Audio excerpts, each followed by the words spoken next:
All right, everybody, welcome back to Top Tier Podcast. My name is Pale L Poppy. What show is everyone here? This is episode 41. And, shout out. We finally hit a milestone, 100 subscribers on our YouTube channel. Another applause. This is a big shout out to everyone who's supporting us, friends, family, people we met on the internet who supported us, people who have sent comments and liked the videos. We appreciate y'all, and we're Very deeply much. thankful. And keep spreading the message, man. We're going to keep getting bigger and bigger. We're going to keep getting bigger and bigger. We'll bring God's work to you guys every single week. And same time, same place. Once again, just want to appreciate all our subscribers and just thank you guys again for all the love and support. And we'll be seeing more and more people commenting. Shout out to you all, man. Yeah, how's the creator life treating you so far? It feels good, man. It's certainly interesting. Being on the for so many years, I've been YouTube is like my number one social media app that I use. I use it more than anything. For most people, it's like YouTube and now Twitter, which is crazy because it used to be like YouTube, Instagram, Facebook, and then I never used Twitter. But now it's YouTube, Twitter, then Instagram. But no TikTok? Nah, TikTok is cancer to me. You must be the only one. You say it's cancer? It's cancer. Like it's like I've sat in and I gave it a chance. Like for the longest time I didn't want to give it a chance. I gave it a chance. I was like, this shit is something doesn't feel right about TikTok. I don't know. And there are all these social medias something are scummy. isn't right about TikTok. All these other social medias are scummy too. Don't get me wrong, but TikTok. Well, what is it? It's the fact that they're doing all this data leakage shit, and that's why a lot of different states are banning TikTok. And some people say that's just xenophobia against the Chinese, and it's like this America spreading propaganda. But is it true? Is there a legitimate reason for them? Or do you think so. This is we know competition? We know for a fact there is one thing that's true about TikTok, and that's the fact that recently they got outed for their employees being allowed through administrative privileges or whatever the case to actually decide what videos go viral, what TikToks they can actually push a literal button to send certain types of TikTok videos to the fucking moon. Which is bullshit. And even the algorithm, and you can say that about any social media platform, but even I'd rather leave it up to the algorithm than let individuals just rig the system, because the algorithm's already biased. We don't need humans going even more, boosting the video even more. But what do you think about this? I think everyone's doing it. I don't think this is just a TikTok thing. I really don't. That's actually a really good question. We probably should have searched that up. We could probably do it right now, honestly, to see if there's I wonder if Facebook does this, Instagram does this, Twitter does this. I mean, if you look at Elon Musk, all of his tweets go fucking crazy. I mean, it'll be the stupidest tweets. And they all go crazy, millions of fucking views and impressions. So everybody probably does do this. But to me, I'm looking at this and I'm just as a creator myself or ourselves, how in the world are we going to let employees that work for these companies decide what the fuck is going viral? I mean, that is just the easiest abuse of privilege to recognize in the entire fucking world. There's nothing you can really do about it. I mean, it's can you force a company? Can you force them to do what you want them to do? I guess you could technically. How do you mean? Boycott. What I'm saying is there's nothing we can really do other than withhold our participation to stop them from doing this. Because my thinking is, the reason why I question whether this is just a TikTok thing is shadow banning is a thing on everything. And shadow banning is basically the opposite version of what you just brought up. The like button to boost the algorithm, it just kills them on the algorithm. That's what shadow banning is. They don't, it's just a soft, it's basically they canceled you on the algorithm. They basically are telling the algorithm, don't show them in front of anybody. Don't tell their subscribers that they posted. Just nuke them. Mm-hmm. Just alienate them. Versus the opposite is boost them artificially and send them to the heavens. So if all these other platforms have shadow banning, they definitely have a boost button. The difference, though, and I think it's key, is that the employees are the ones that are deciding. So you could have a homie who works for TikTok. Let's say us. If we had a homie who worked for TikTok, which we don't, full disclosure, but just in case. If we did, we would have 1 million subscribers, but that's a whole other thing. Exactly. We could just be like, oh, yo, bro, we just posted a video. We post one every single week at the same time. Can you boost that shit for us? Oh, yeah, bro, I got you. I'll ask my work homies the same question. I got you, bro. I mean, they in the article, they were saying that there were certain videos that were reaching millions of views just based off the strength of an employee being able to press a button and send that shit fucking viral. Imagine that taking is bribes. ridiculous. Imagine they could take bribes. You know how much money they would make? Hey, man. That's essentially what it is. Run me 10K. That's essentially what it is. Run me 10K, I'll boost you. Run me 10K, I'll boost you. And like, who's really checking for it? You know what I mean? Like, do you really have higher ups in the TikTok rooms that like these executives and stuff that are like looking at these people and saying like, okay, Michael, how many boosts did you use this week? Like, I don't think so. Mm-mm. So I think, but like shadow banning, it's not like the algorithm is doing the shadow banning unless you're saying like a curse word or you break into TOS. So shadow banning is a deliberate employee choice. Is it an employee choice? Yeah, I believe. I could be wrong. But like shadow banning, if you're not, because there are plenty of people who don't break TOS, but they'll talk about something controversial. Like they'll talk about white supremacy, or they'll talk about like Roe v. Wade, things like feminism, and it just gets no engagement, even from the subscribers, because someone is deliberately going in there fucking with them. The algorithm is not catching anything because there's nothing to catch, because they'll bleep out everything. They'll talk in code. Instead of saying white supremacy, they'll say WS, or you know what I'm saying? Like they'll use code words. The algorithm's not picking this up. So this is a person seeing through the code and just like, oh, this is shadow man. But that's what I'm saying is like, TikTok, I don't think that's we can fault. I don't think we can fault TikTok 100%. They're just doing what everybody else does. They got exposed though for it. But it is a cancer though. It is a cancer. I mean, have you been seeing these videos, like these little trends that are going around of all of these women that are in the gyms that are trying to quote unquote expose men for being creeps in the gym, these gym bros? Yeah, I've been seeing that over the last couple of months. It's like it's becoming like a bigger trend. What is this, bro? I'm very confused. It's a TikTok trend. I mean, that's another reason why I don't like TikTok, because like the dumbest shit goes viral and everyone's like, well, to get clout, I gotta recreate this. Do you think that's what it is? That they're just trying to catch a trend? I think it's just catching a trend, because like, don't get me wrong, there's like a lot of creepy ass dudes out here. I'm not, of course, we 100%. But I'm like, Justin Rowland, is that his name? Justin Rowland, Rick and Morty guy, the Nickelodeon. I mean the Rick and Morty guy. Yeah, but yeah, there's a lot of creepy ass dudes out here. So I'm not like, listen, court these dudes, expose these dudes. But some of this one just feels like I'ma just bait somebody and just expose his ass for the TikTok. You know what I mean? Like I'm just like I just think if you're attracted to someone, you're probably gonna look at them. We were saying, but if the dude is like following you around everywhere, dude, nigga is creepy. But if dude just kind of gives you a glance, it's like, oh, she's cute, and keeps it pushing, why are you putting it on the internet like the man's a creep? I can't get down with that. That's what I was going to say. A lot of the videos that I've been seeing, they don't really seem like it's harassment, which I think is the reason why they're using the word exposure is because they're trying to expose examples of harassment. A lot of the times, it just seems like there's guys that are just like checking you out. Is that necessarily harassment? If you're not all up in my face, because if you didn't have the camera there, and I know there's mirrors around the gyms and everything, whatever, but if probably happens all the time and you don't catch it. And men don't do this. Men don't sit at bars and have a video camera set up just waiting for the first woman or the first man to come up to him and be like, yo, what's up, Nick? I saw you from across the way. What's your name? You want to hang out? Oh my God. I was just trying to get a drink and be in my own privacy. I'm going to expose you on TikTok. That doesn't happen. You don't see it, but I think this is nothing to even trip about. Cause like, I think the general consensus on the internet for this thing is basically, this is bullshit. This is just baiting. This is just trying to get some clicks, because it's absurd to catch it. When we like say if the dude was legitimately like because the thing about these videos is you never see where it's like, all right, you in one room, dude's checking you out, then you go upstairs, the dude is just coming around the corner, then you go somewhere else. If it was like that, then I'd be concerned. But if it's just some guy just like, oh, she's cute, let me go back to hitting these reps, and it's like, harass her.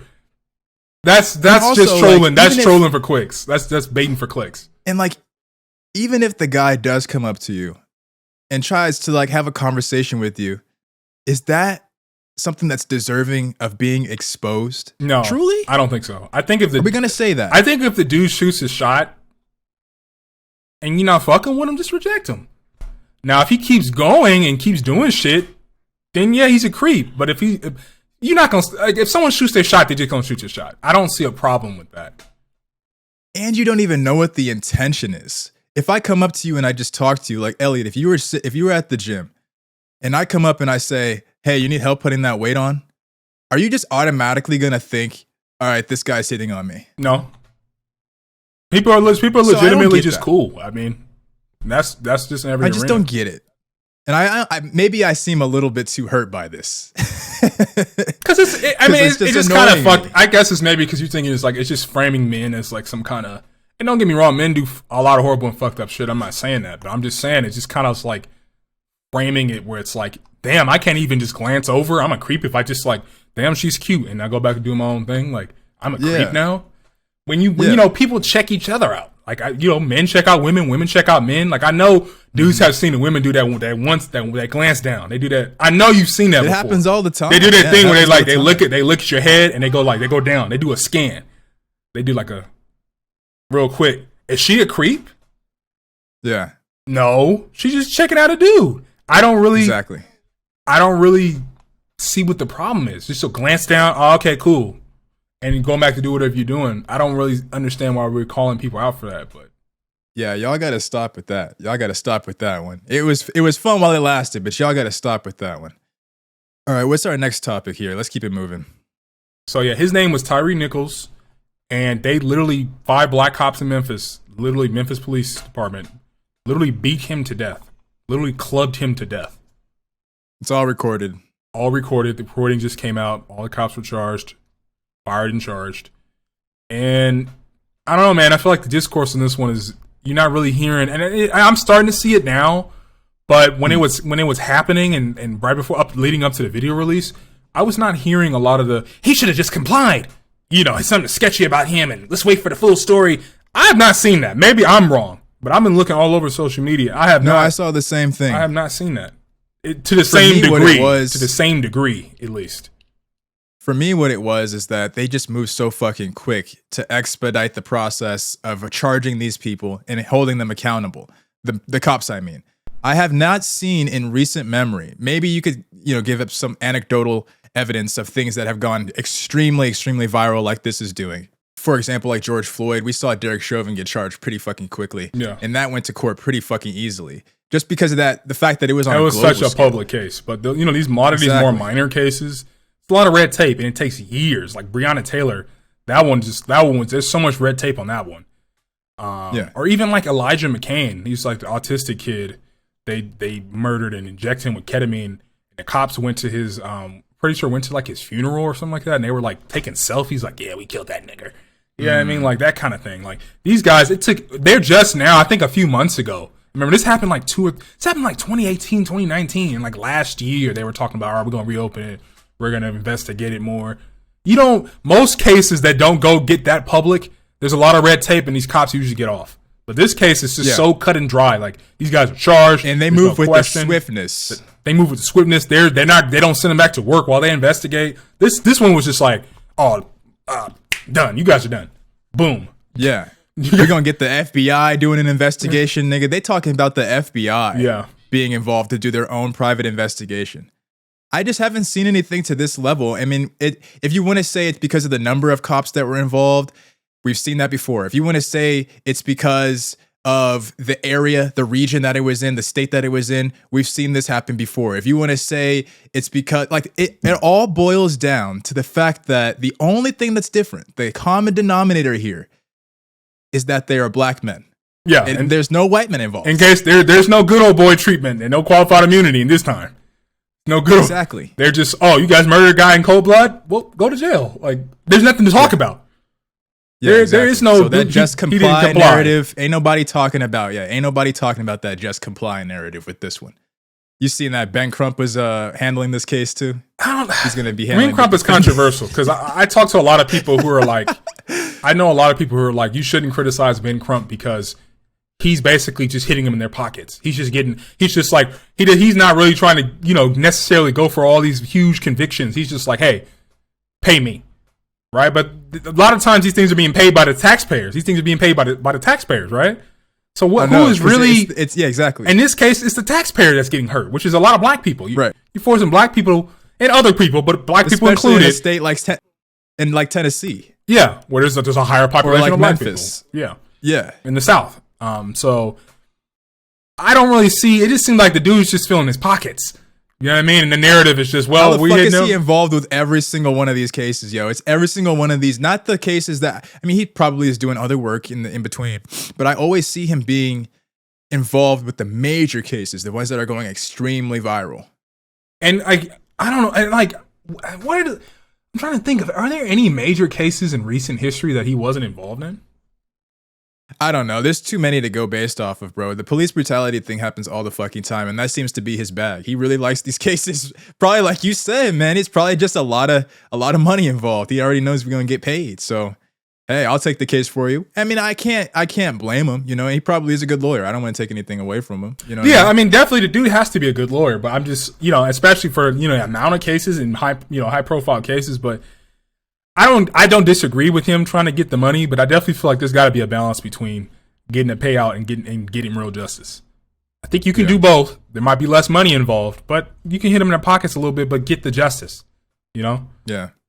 But that's kind of all I really have to say about Benjamin Crump. My opinion is that dude is just trying to get his money.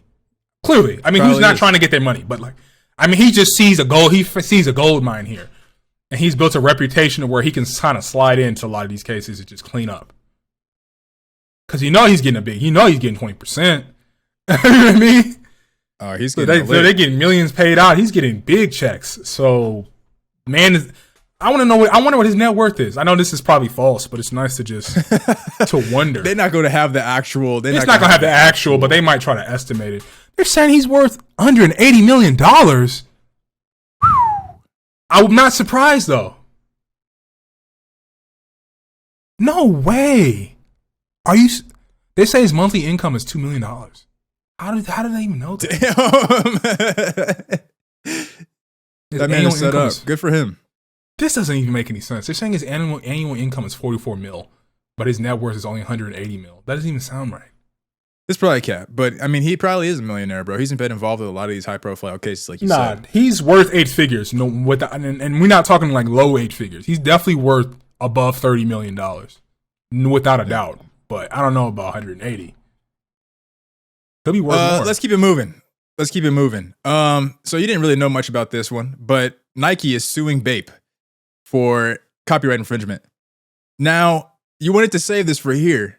Yeah. Are you familiar with the Bapestas? I'm not at all. I've seen now Bape. Look up a pair. Shit look like overpriced junk to me, but you know. Look up a pair of Bapestas and tell me what your very first thought is. Not whether or not it's like a fire-ass sneaker or whatever.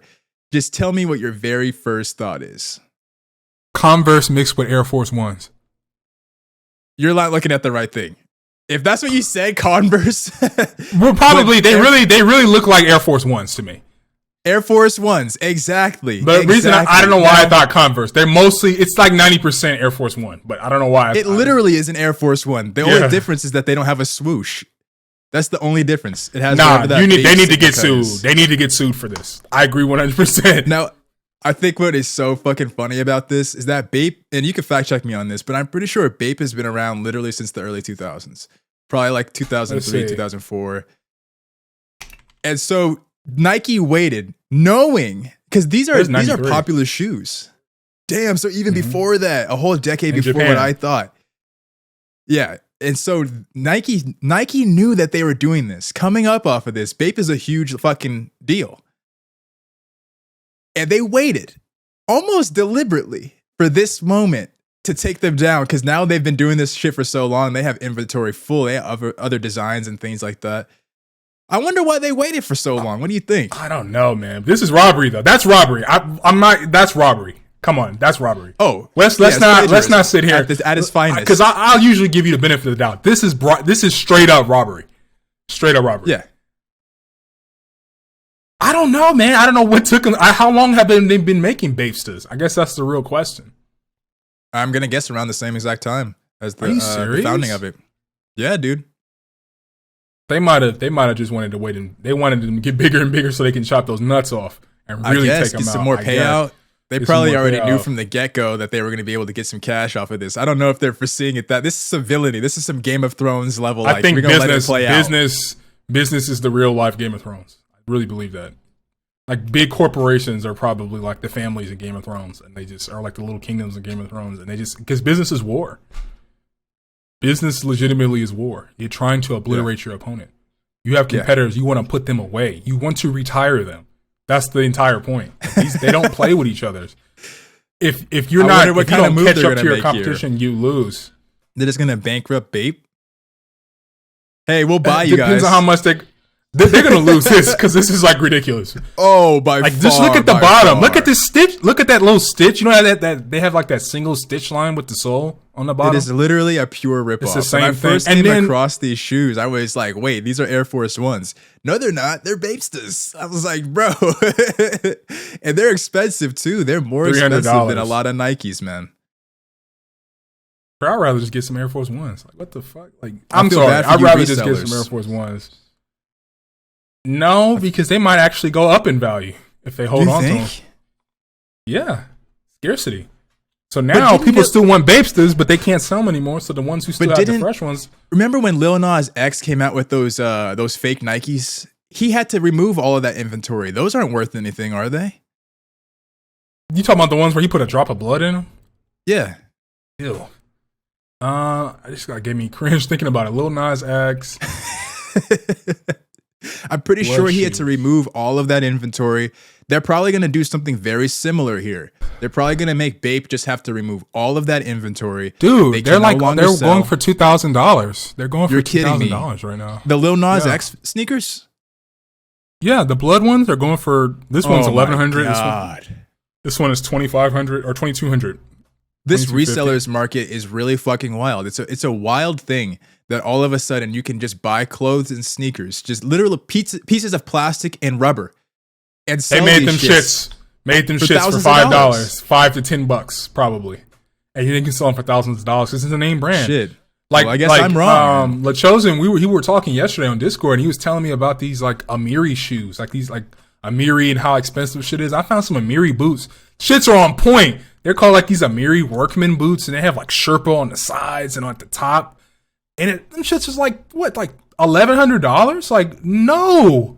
You might as well get some Timbs for like $200-$300. Some real nice collaboration Timbs for like $200-$400 and buy some Amiri for $1,100, dude. If you got it like that, you got it like that. But we talk about the Travis Scott ones too. The Travis Scott Jordans, same shit there. Those shoes are going for like over $1,000 just. But that's not retail. I don't think that's retail though. I'm talking Amiri. It's not retail, but resale value. And they continue to go up in price. It's really, it's ridiculous to me, honestly. Sneakerhead phenomenon almost is like a type of it's like the crypto market or like the stock market. Like dudes are buying these things like they're buying shares of a coin, and they just wait for it to go up. I mean, that's like anything. Display. They're collector's items, but it really feels like that these days. Like. Is it a collector's item? It's a fucking shoe. I mean, I guess technically it is because that's what the market deems. And don't get me wrong, man. I love shoes, but they're going to deteriorate. Like, I don't understand why we place so much value on shoes. Like, a stock isn't going to... the price could deteriorate. The stock itself, it's intangible. It's because niggas are broke. Like, that's why I don't want to buy... I don't want to buy something that's tangible and can wear down. You know what I mean? For thousands of dollars. Like, what do you mean niggas is broke? Like, people who seem broke. So niggas, this is how it is. This is how it is in my mind and the mind of Nick. Niggas is broke, so niggas have to come up with random bullshit that's worth something. That's the same reason why you see NFTs being worth thousands of dollars. It's because niggas is broke. So we're all gonna tie our money and say that this right here, this painting of a fucking ape has to be worth $1,000 or $10,000 so we can all get a share. Yeah, that's how it works. Pumping up, and that's the crazy thing is that like the crypto market, and I'm a big dude in crypto, but I understand that's what it is. It's the same thing Nick was talking about, but I just think it's different because it's not like my shares are just sitting on my desk like yellowing and deteriorating. You know what I mean? Like I don't see it like that, but I'm like, if people think it's worth value and there's scarcity, it's gonna go up. You have to go with it. That's it. Go with the flow. And there's demand. Your money. Now on supply, it's just gonna go up. So exactly. That's why crypto is so successful because I feel like it just like tokenized the sneakerhead game and just made it crazier. It just took the sneakerhead game and tokenized it and just made it just took it on steroids. And NFTs went a step further than just the crypto coins. Yeah. It's really a crazy world that we're living in right now. Another these thing. are ugly as hell, though. These stars are like ugly as hell.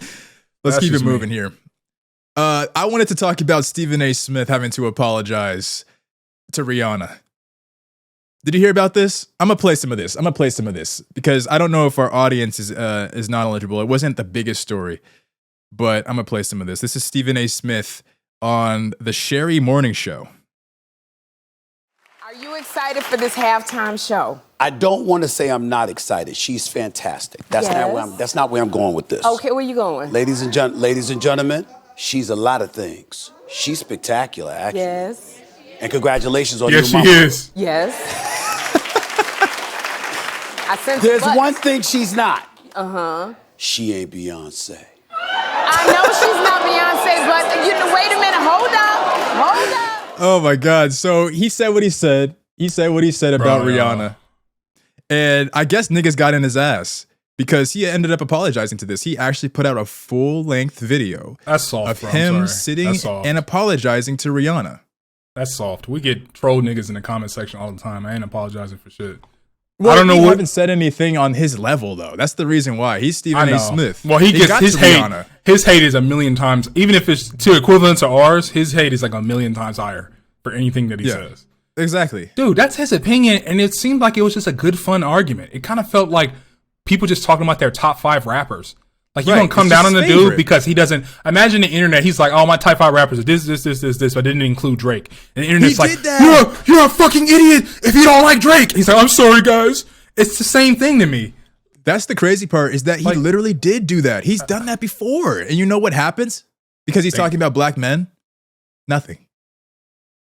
But as soon as he compares black women, now it's just, oh, I gotta apologize. The way I look at it is you're just comparing musical artists. I don't know. I don't see what the problem is. I don't know why he apologized.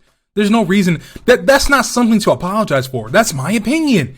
For the people that don't know who Stephen A. Smith, for the people who don't know who Stephen A. Smith is a literal sports journalist and commentator. His entire existence is to work for a company in which he compares black men all day long, and none of y'all. But they're only black men all day long. None of y'all say shit. In fact, y'all be in the comment section doing it with him, either agreeing with him or doing it with him. Thank you. So I just don't get this right here. I don't understand this.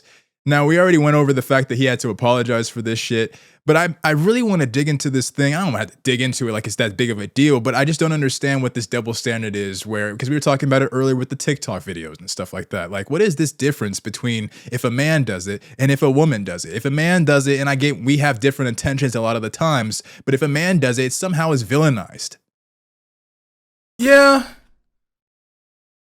I think it's, I mean, I give it the benefit of the doubt on certain things where I'm like, men have done horrible things to women. We can talk, we can sit in, the whole podcast can be about that. The next 10 could be about that, and we still have more topics. So I understand that. There's a sensitivity there, but I think sometimes in this case, does not make any sense. I feel like a vocal minority got in his ass, and he was just like, you know what, I'm just going to apologize. Yeah, this almost feels like a non-story in some sense because it's like, it's a story because this dynamic we're talking about is interesting. It's like, I feel like he just is too sensitive to what the vocal minority is saying. Like, what? That's a fun topic. You saw the energy in the room. Like when the lady, he was like, yeah, it sounded like the Boondocks in there. He was like, yeah, that's what I was about to say. I was like, she was like, she's wonderful. And the person in the background was like, yes, she is. Yes, it reminded me of like the Boondocks. He was like, the dude in the background in the Booty War episode was like, y'all better listen to him. I know. Y'all better listen to him. Felt like the same thing. Stephen A. Smith is a pro, bro. He thought he really was doing something with that one, and they just climbed all the way up his ass. But like that was like a funny conversation. That was like a heartfelt. That was like, like a funny. What did they like? Heartfelt. That was like a touching moment. I don't know about touching, but that was just like good vibes. But you let the internet, the basement dwellers on the internet come out and they just start talking crazy. You don't apologize to them because then it's like, oh, I got him to apologize.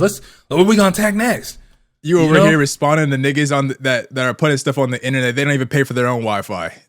You over here apologizing to them. Like even when Kanye was like, talking about, and he was in the wrong for this, but when Kanye always gets on people's asses for not supporting Beyonce, like people getting his ass, do you see him apologizing? Hell no. He just takes that shit out on the paparazzi. Yeah. No. I love the Kanye, and they fucking with him though. But I love the Kanye, legitimately. But the Kanye paparazzi compilation is some of the funniest shit I've ever seen. I know. Where it's like at 4 a.m, he's like, I guess he's getting something out of his car or something. They're like, "Good morning, Kanye." At 4 a.m, imagine you go outside your house at pitch black, 4 a.m. You getting something at your house. What's up, Nick? You got some time to talk about some shit you did at the fashion show last week? 4 a.m. No, not last. You barely week, awake. Last year, 5 years or ago, last year, or 5 years in ago. the words of Kanye West, ain't gonna happen. Let's keep it moving. He was like, "Shut the fuck up." Yeah, Albany State University. This is a good one. Raccoon. This is putting the raccoons on notice on this one. Putting the raccoons on notice on this one. What happened? Albany's. So basically, there was a white QB, high school QB. I think he got a scholarship at Florida State, football scholarship at Florida State.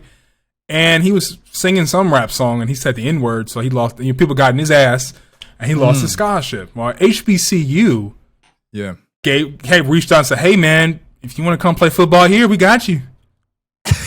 What do you think about this? I mean, when you sent me this, I thought that was like, I thought this was cooning at the high degree. You don't see any other group or community.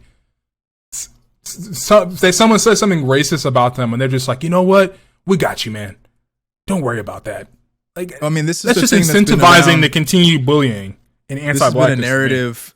This has been a narrative amongst our community for the longest period of time, bro. It's the Malcolm X versus Martin Luther King stance. It's the same. And Martin Luther King one is not even fair because Martin Luther King changed his stance many years later. It's just in the schools, they give you the sanitized, like, he was just a go along to get alonger. He was all about peace. He just wanted integration. But nobody talks about the burning house speech where he talks about how he fears he may have integrated his They don't talk about the radicalization. House. They don't talk about how he got on the Malcolm X page where he was like, "We coming to get our check." You know what that means, right? That means reparations. He literally said that. But we know, you know what I mean. Coming to get our check.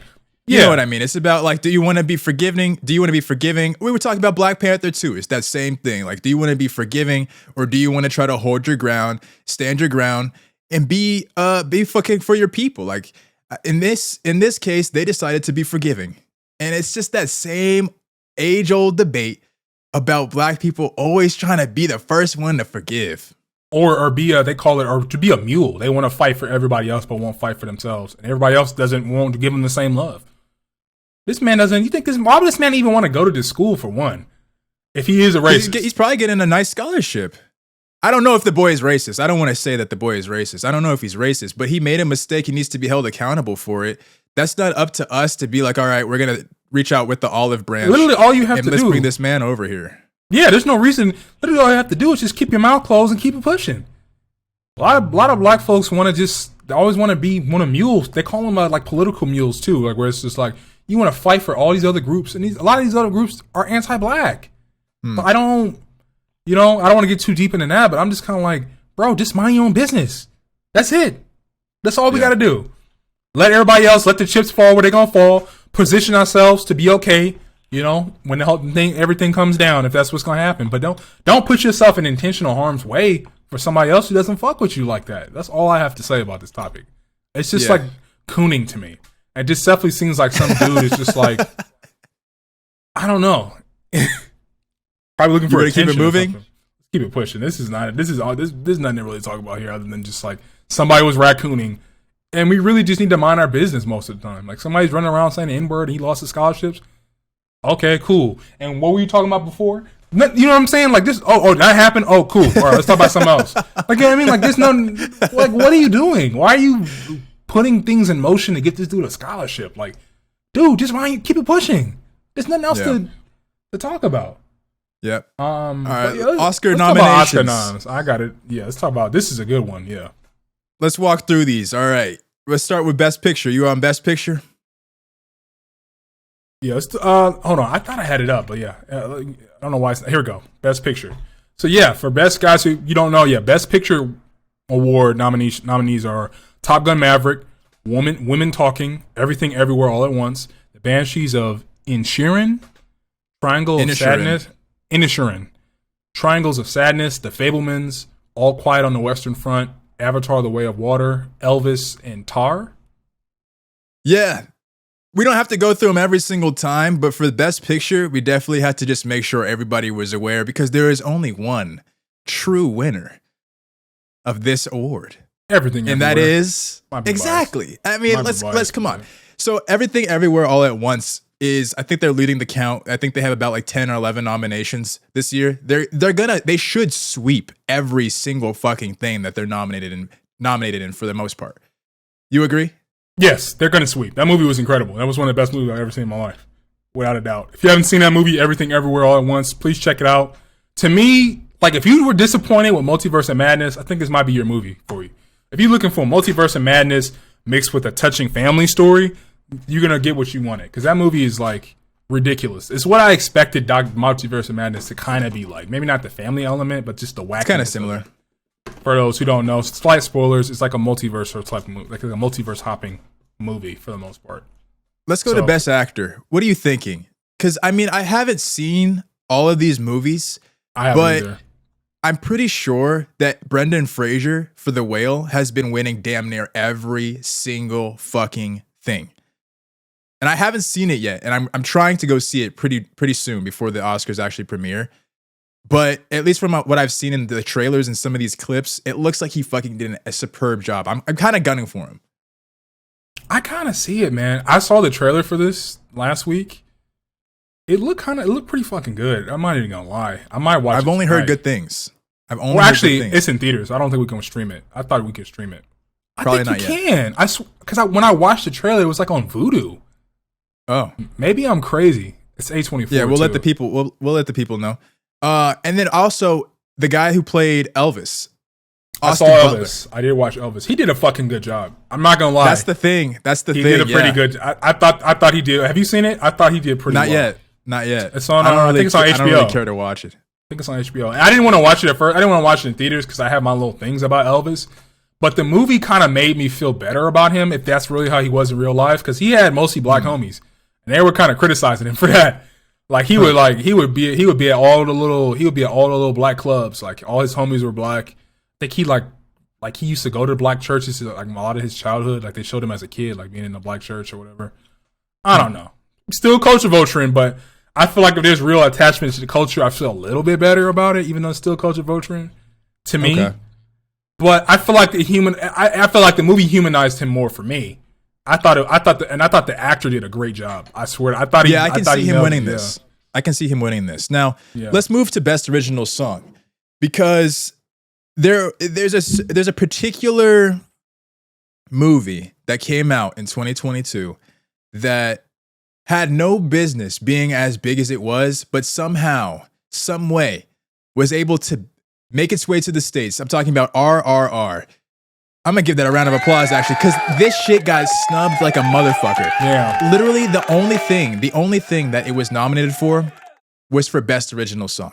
And if anyone has seen this movie, we already know, those of us who have seen it, that this movie not only deserved more than just a Best Original Song, but honestly, in my opinion, deserved to be nominated for at least Best International Film, but in my opinion, also Best Film in general. Think it's just a Bollywood snub? I think it's one of those political things. It has to be. I don't think that they're ready to. I don't think the Academy is ready to have Bollywood films. Like Korea and like Bollywood like coming up. I think they're afraid. It has to be. I've been seeing that in recent years. They've been really. That's the only explanation here. That's the only explanation here. If you guys want to argue with me in the comments, go ahead. But that's the only explanation that I can see. It has to be some racial shit. Because I haven't seen the movie. But I mean, they're gonna say Ryan Coogler's on here, so you can't say it's racial, which I agree with. I just think it's because it's still an American-made film. So they're gonna give out the American shit all day. Yeah, it's still an American-made film, so not necessarily racial, but national. You know, it could be biased based on nationality. I agree with that. Yeah, because we could even move it over to Best Actress, right? Because we got Michelle Yeoh from Everything Everywhere All at Once that's been nominated for that role. Now she's an Asian woman. She's of Asian descent, Asian heritage, and we already know Asian women, for the most part, especially, but Asian men as well. But Asian people in general, they just do not, number one, they don't get nominated for these types of awards. And number two, they hardly ever win. You could probably count on your fingers the amount of times that they've won there. I mean, they're still getting firsts. Like if you could still say in 2023 and in 2022 that you're the first of a certain nationality or a first of a certain heritage to win a certain award, that says everything that's it. That's all that there is to say. So Michelle Yeoh right here, she's probably going to win. I think she won the Golden Globe, which was like the first time in like since 1980, whatever, that an Asian American woman, like that's what I'm saying. Like there's no debate whether or not this shit is racial or not. I don't think there's any debate. I think she deserves to win, but I don't know if she's going to win. I don't know why I just have a feeling. Who do you think could win this? See, I haven't seen any of these other movies. I just don't. I would be biased by saying, because that's the only movie I've seen on this list. Yeah, a lot of times you could just go based off like the legend status. Like if you have Leonardo DiCaprio going up against Tom Hanks, it's kind of like, oh, they're probably gonna give it to Tom Hanks because legendary status. I think about that sometimes. Okay. So I could see Cate Blanchett. Oh, and Tom Hanks. Tom Hanks was in Elvis. I forgot about that. Yeah, he was. He acted his ass off in that role. He kind of scared me. It was kind of eerie because he was playing like this this Dutch guy, like this like what's that dude from what's that fucking movie for Straight Outta Compton? You know that the Jerry Yeller guy? He was like Elvis's Jerry Yeller. He was like this scummy like Dutch guy who was scamming him in the whole movie. But he was like creepy, like the fucking accent when he was like being creepy just creeped me out. I don't know. This is the music industry for you. Yeah, he was not playing. Let's go to best animated feature. Best animated movie. Oh, I don't even have to look at it. I already know it's Puss in Boots. Puss in Boots going to win. Over Pinocchio? Yeah, I think so. But I haven't seen Pinocchio. It might have been good. Pinocchio made some noise, yo. Pinocchio made some noise. But I haven't seen Puss in Boots, and I know that movie is fucking doing wonders. So you could be right. But you think that a DreamWorks film, because of the fact that it's made so much money, I mean, we haven't seen it before, like How to Train Your Dragon. I think it was able to win like over a Disney film. Disney always. I was betting money. This. It might be. I don't know about Turning Red, bro. Turning Red is the Disney one, right? Mm-hmm.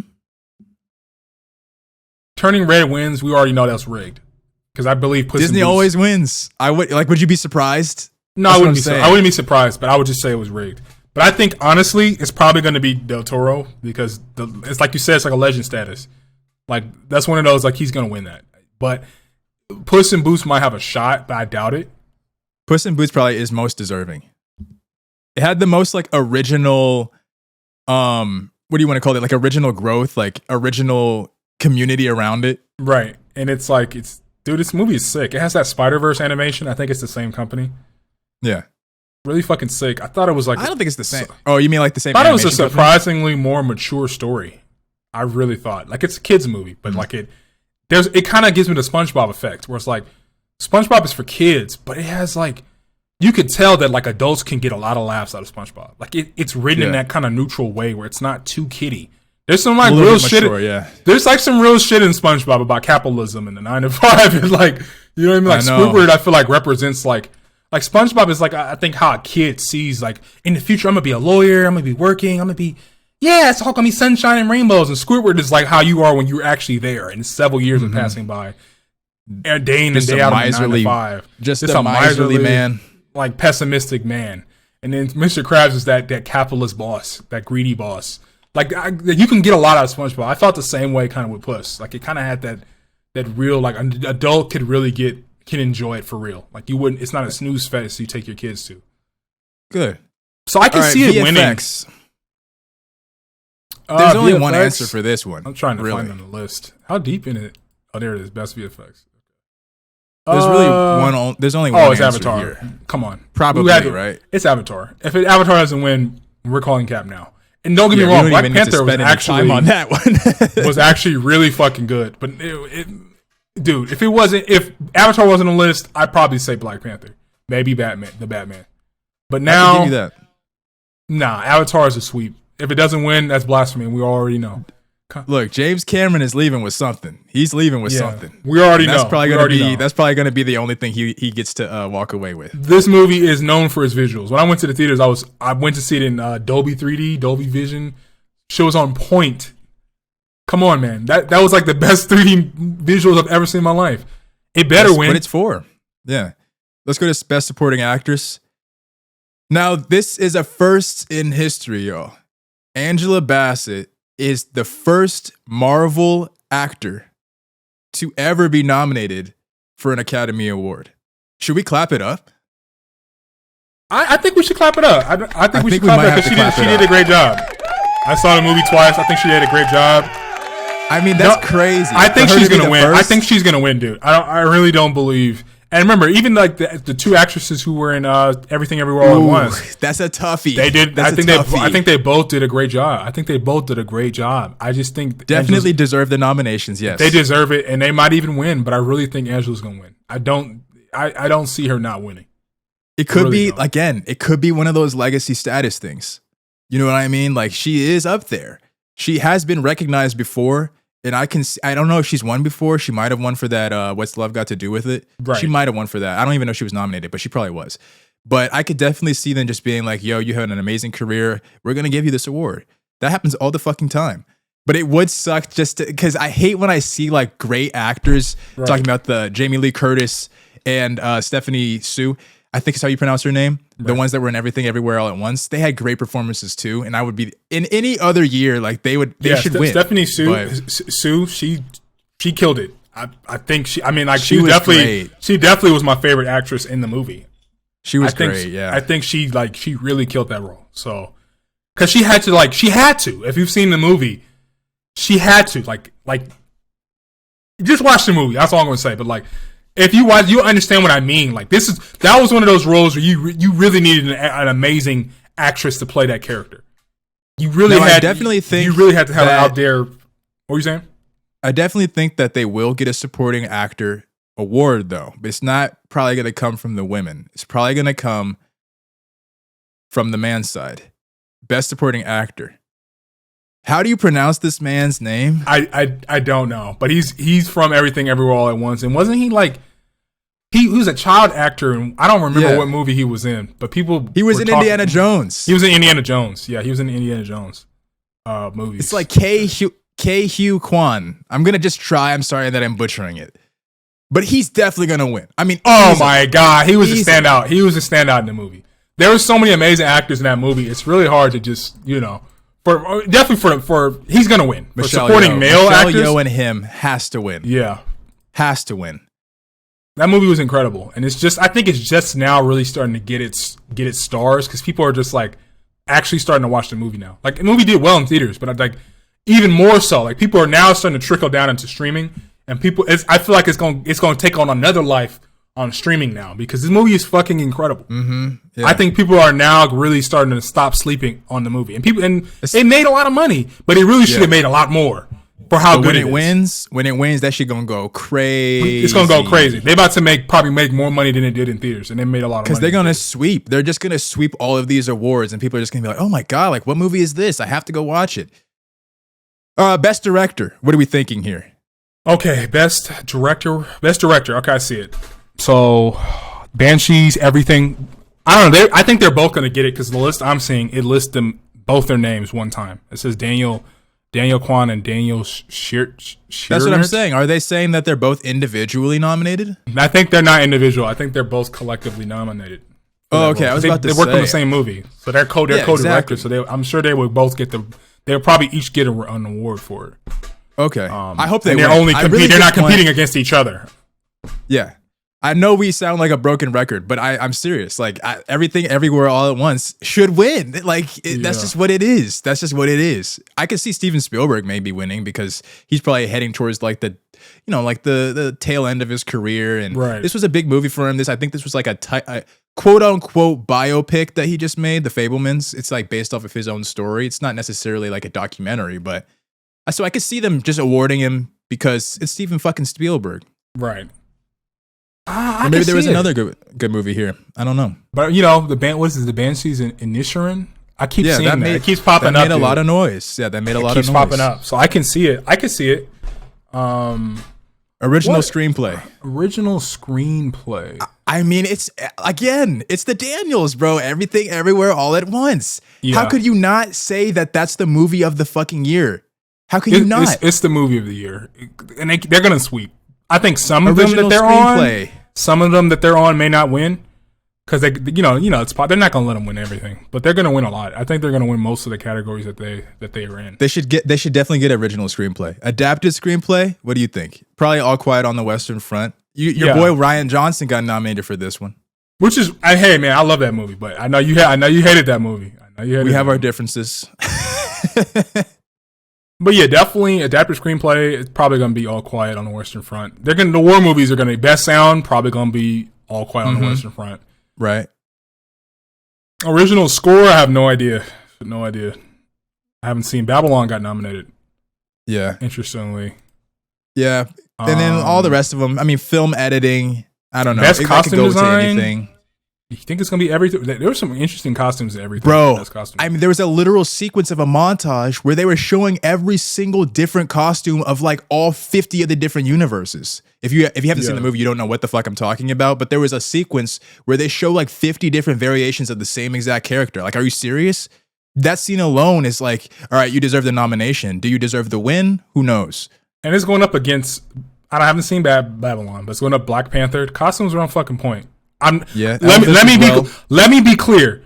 Black Panther is a real contender. Elvis too, but Black Panther, the outfits, especially if spoilers you haven't seen the movie, but the Atlantis and Namor's tribe and his group, their fucking outfits were on fucking point. So on fucking point that I could see it, but everything's gonna win. But don't be surprised if Marvel gets like a pity win for this one because the outfits were on point. And then after that, we got our like best sound and all that type of stuff. But I'm not really interested in it. Anything else you want to say about this? The nominations? That's really it, man. I think we've pretty much hit everything. It's pretty much going to be everywhere sweep. Avatar's going to get visual. Marvel may get I think best supporting actress. I think Angela Bassett is going to get it, but that's a tough one. That'd be huge. Not supporting for Marvel. actress. Well, she is supporting. Yeah. That'd be huge for Marvel. Like, what does that mean? Let's unpack that a little bit. Like, what would that mean for Marvel if Angela Bassett becomes the first actress or actor in a Marvel role to win an Oscar? I don't know. I don't think that means shit for Marvel. Marvel's getting their money. I don't think they're trying to make Oscar nom worthy movies. They're just trying to make fast food movies that make money. But they have had Oscar-worthy performances. Like I always say, Thanos. That was Oscar-worthy. I'm losing his name right now, but the man who played Thanos easily should have been nominated for that role, but wasn't because I guess the Academy views Marvel in the way that they view him. Like it's the same with all these sci-fi movies. They don't like them. They don't really like to give them that much. They don't like to set the precedent. I don't know what it is about. Maybe superhero, but I don't know why they don't like sci-fi. Sci-fi are some of the best fucking movies, man. Like, I definitely could see with this nomination though. If she wins this, at least they got the nomination, so that sets the precedent that now we can be nominated for these roles. But if she wins this, because we already know that Marvel is starting to put these cameos of great actors, like legendary status icons, in these fucking roles. So I mean, we might see even some more start to join. Hey, I can get an Oscar off of this. Like hell yeah, I'll be in your Marvel exactly. movie. And a Marvel check, dude. Mm-hmm. That's a job. That's a consistent job for a lot of years, depending on what kind of role you have in Marvel. If you're a headliner, and you're at the beginning of a phase, like a saga. That's a check for 10 years, dude. Oh, and I also wanted to just mention that the Academy is fucking fucked up for not giving Nope a single nomination. Nope needed a nom. That was fucked up. I don't know what that was about. That doesn't make any sense, bro. They were so fucked up for that. I just wanted to make sure that everybody was aware of that, because that movie to me is not only the best horror film of the entire year for last year, but also is up there as like a top 3 horror film of all time for me. Just based off the concept alone. I'm not going to spoil it. Go watch it for yourself. Definitely, I wouldn't say slept on, but like they snubbed that. That was a snub. That's a very pure snub. That's a very obvious snub. The movie should have at least been nominated somewhere, and still probably would have been like, hey, they should have got more categories. But I don't know. The competition, other than everything, everywhere, no way Nope shouldn't have found his way on the list for at least a couple of the items. But yeah, it's like sound or visual effects or something. I don't know why they screenplay. But everything everywhere technically is a sci-fi. So I don't know. We can't really say they snubbing sci-fis. You can't really say they don't do it all the sci-fi. time, but they don't do it all the time, but they usually don't. Like they usually don't nominate those types of movies, especially the actors in those movies. Right. All right, let's talk about some new music. Getting back on track with some new music. We've been getting some pretty good releases recently. We didn't get A$AP Rocky. I thought we were gonna get some Rocky, but we did get some Yachty. Yachty. And listen, I've only listened to a couple songs on his new album. And we're gonna play it for D Cuts today, but it sounds like he's trying to do something different, man. Sounds like somebody linked him up with Tame Impala and Tyler, and they was just like, bro, like hit this joint, bro, kick back, listen to some new music. He got some new ideas. He was like, shit. Let me go down a different lane. So the album is like an alternative album. It's his first alternative album, and he really delivered on this project. I mean, he honestly went way above my expectations. From what I've heard, it very much surprised me. I think if he continues down his lane, he's going to be very successful. I think this is like a revival for Yachty. Like this show was, like, from what I've heard, so this fire. Like I wanted to say that I can see this man somehow, Lil Yachty, has made a Grammy Album of the Year nomination or nominee. I honestly think so, of an album. From what I've heard, I agree. Shit's on fucking point. I'm really surprised. It really feels like Tame Impala and Tyler to me. Like, not necessarily in his rapping, but just like the production just feels very Tame Impala mixed with And Tyler he has production credits on all of these tracks, yo. Like, this is going to be a Grammy-worthy album. I could definitely see it next go-around. All right, y'all. Those were Deep Cuts. We will catch you guys, ladies and gentlemen, boys and girls, next week, same place, same time, for the next episode of the Top Tier Podcast. Until then, hasta la vista. And don't forget to like and subscribe for those who made it this long.